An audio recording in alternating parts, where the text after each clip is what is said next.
Hi friends, welcome to the Holy Gospel. I invite you to pray today with the Gospel from Luke 18:9-14. Jesus then addressed this parable to those who were convinced of their own righteousness and despised everyone else. Two people went up to the temple area to pray.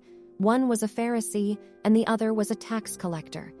The Pharisee took up his position and spoke this prayer to himself.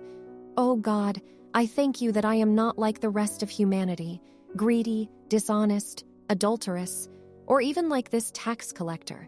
I fast twice a week, and I pay tithes on my whole income." But the tax collector stood off at a distance and would not even raise his eyes to heaven but beat his breast and prayed, "O God, be merciful to me, a sinner." I tell you, the latter went home justified, not the former. For everyone who exalts himself will be humbled, and the one who humbles himself will be exalted. The Gospel of the Lord.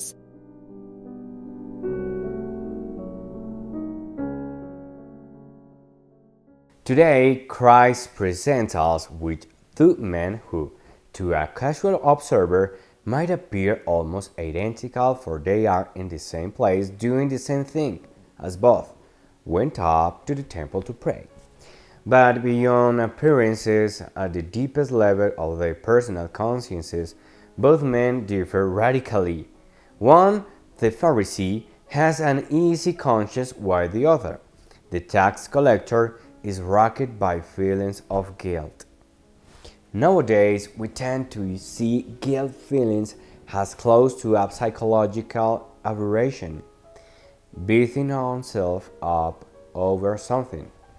Nevertheless, the guilt-racked tax collector leaves the temple in the better state, for the latter went home justified, not the former.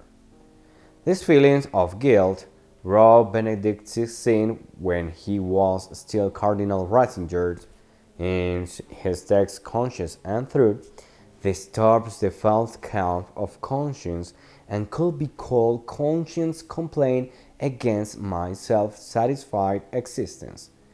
It is as necessary for man as the physical pain, which signifies disturbances of normal bodily functioning.